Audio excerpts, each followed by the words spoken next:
Bonjour, je m'appelle Manon, je suis en 6e au collège Lionel Terré. Bonjour, je m'appelle Émilie et je suis également en 6e au collège Lionel Terré. Bonjour, je m'appelle Lilou, je suis en 6e et je suis aussi dans le collège Lionel Terré. Nous allons vous présenter l'atelier Prisme. Pouvez-vous vous présenter ? Bonjour, je m'appelle Yann Nguema, je suis artiste multimédia et j'expose actuellement au Salon Experimenta 3 œuvres sous le nom du projet Prisme. Qu'est-ce que le projet Prisme ? Alors, le projet Prisme, c'est une exposition qui devrait voir le jour d'ici 2 ans et qui sera constituée d'une dizaine d'installations exploitant des matériaux transparents sur lesquels je projette. En quoi c'est une œuvre interactive ?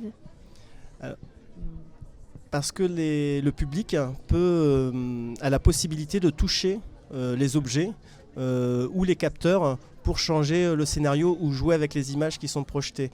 Et toutes mes productions depuis que je fais des expositions sont interactives. Voilà. J'aime bien le fait de donner la possibilité aux gens de changer le scénario des expositions. Qu'aimez-vous dans vos œuvres ? Alors j'aime les réaliser. Souvent j'essaie de faire des objets qui n'existent pas, qui n'ont pas encore été vus par ailleurs. Donc souvent c'est des idées que j'ai dans la tête ou que je griffonne sur un bout de papier et j'aime quand après 1 an, 2 ans de recherche, je vois l'objet final ou je le vois fonctionner. Je présente actuellement une installation qui s'appelle Strata et je l'ai vue pour la première fois il y a 1 semaine. Mais ça fait 1 an que je travaille dessus.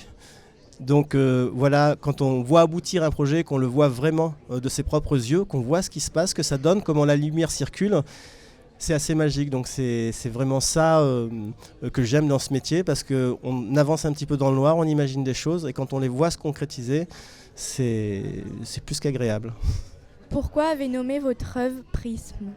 Alors Prisme, justement, c'est parce que je travaille avec des objets transparents. Et que du coup j'utilise la complexité des reflets, de la réfraction, du verre. Si c'est de la fumée, ça va être les déformations, le fait que ça soit pas plan. Si c'est de l'eau, c'est le côté complexe que peut faire la lumière sur l'eau. Et du coup dans le mot prisme, je retrouve un peu tous ces effets-là. Comment est venue cette idée ? Alors là, je sais pas. Ça vient pas comme ça, on se dit pas brusquement, on se dit tiens, je vais faire une exposition sur... Ça vient parce qu'il y a quelques années, j'avais fait une exposition qui s'appelait Les mécaniques poétiques et que j'ai dû l'arrêter parce qu'elle était très vieille et que je n'arrivais plus à la maintenir en état et que j'ai eu envie d'en faire une nouvelle, plus moderne, et qu'il a fallu que je trouve un sujet. Et que les projections sur les matières transparentes, j'ai peu utilisé ça, je connais peu de gens qui travaillent sur ce thème et que je me suis dit ça pourrait être intéressant de passer 3 ans de ma vie à chercher ce qu'on peut faire avec des matériaux transparents. Est-ce que vous avez d'autres œuvres ?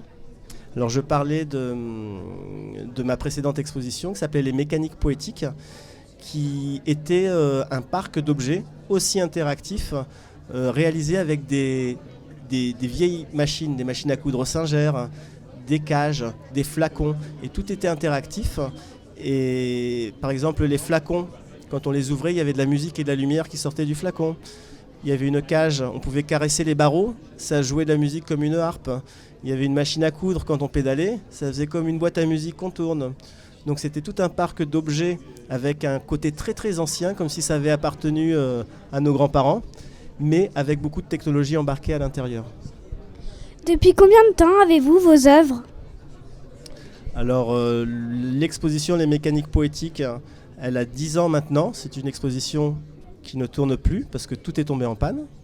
Et du coup, c'est pour ça que j'en prépare une nouvelle qui devrait voir le jour dans 2 ans, donc qui n'est pas encore présentée au public. Là, elle est présentée parce que c'est le Salon Experimenta, mais l'exposition dans son ensemble verra le jour, j'espère, dans 2 ans. Merci d'être venu et d'avoir répondu à nos questions. Merci à vous. Merci de votre écoute et à bientôt.